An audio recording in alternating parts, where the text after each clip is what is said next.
Okay, so this is more ultrasound on the healing and the depth and the parameters. We decide to heal the tissue. Remember Mildred, the little old lady that fractured her shoulder. Let's say it wasn't fully healed yet, that shoulder fracture, and they hadn't had the x-rays. You wanted to heal, you wanted to feel, excuse me,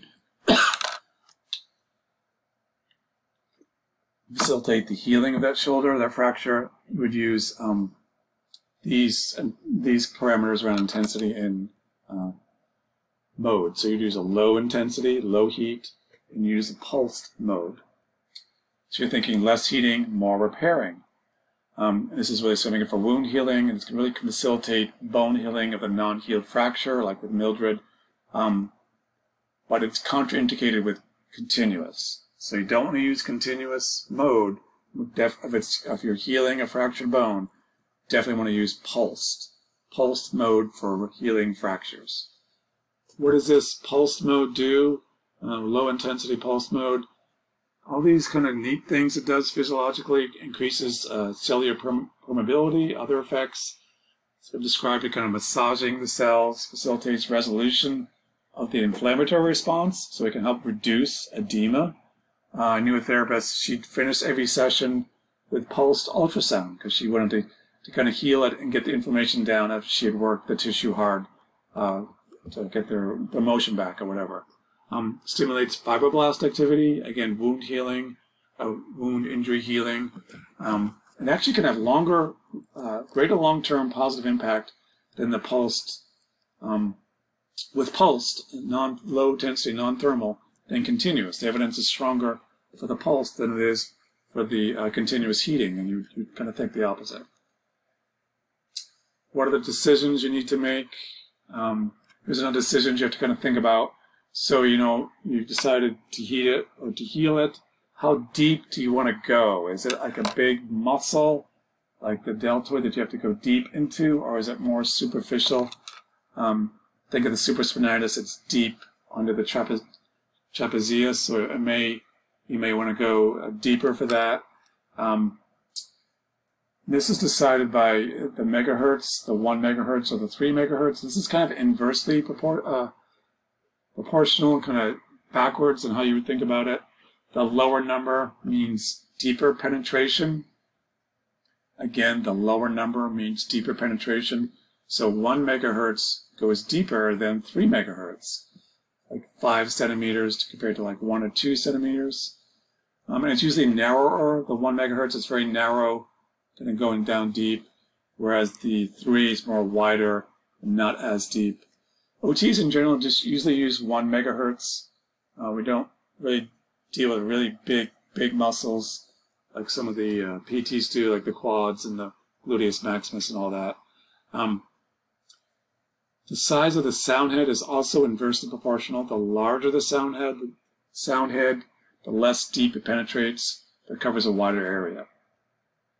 Third decision, should I use phonophoresis ultrasound? This is popular still in a lot of clinics. To be honest, the evidence is kind of dicey on phonophoresis, but a lot of clinics use it. A lot of therapists swear by it, swear that it really works.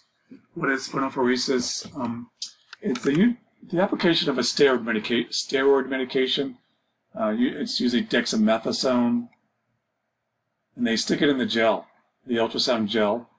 And they use it just like regular ultrasound with the gel, use the pulsed mode, and the idea is that the ultrasound with those sound waves will make it go deep into the tissue. It'll penetrate deep into the tissue and be more effective. Does evidence say it really does that? Again, it's kind of mixed. It's different because you're dealing with a steroid, you're dealing with a drug. Therapists usually don't deal with drugs. And in some way you need a prescription. Sometimes the clinic has like an ongoing prescription or something.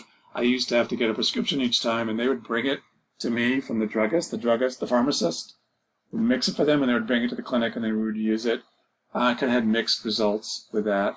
It does need to be mixed by somebody who knows what they're doing. Just a side note, dexamethasone, you may have heard it, is that drug they think is effective for COVID-19. Again, it's a steroid, so it reduces inflammation. We're looking for reducing inflammation around a tissue, they're using it to reduce inflammation in the lungs when somebody has severe pneumonia. Some general parameters, you're using it usually for like 8 to 10 minutes. I'll probably do that less just for time-wise in the lab. You can do it for 9 to 12 weeks. Using to show progress, that's the key thing, every couple of weeks. Usually, you know, like I said earlier, right off the bat, whether it's going to work or not, getting that motion back. Doesn't hurt to do it longer. It's pretty widely accepted by most insurances. And again, connected to function, just don't use it by itself. Here's some general parameters from the textbook that's recommended. It's not required this year. Usually if you're thinking healing, you know, not heating, low intensity 0.1 to 0.5 in acute stages, usually pulse 20%, up to 50%. You can go up to 1.0 if you're doing the pulse versus the continuous. Different settings for wound healing, Colles fractures, and tennis elbow, golfer's elbow, that kind of lightest kind of stuff. Here's some parameters for continuous, for heating it up. Usually 1 to 2.0, usually around 1.2, like I said, continuous. Usually 3 megahertz, OT is usually using 3 megahertz. For phonophoresis, preheat it, 1.5, continuous. Cellophane to kind of keep it in after it's done. Those are just some general guidelines. And then we'll do the step-by-step in a second here.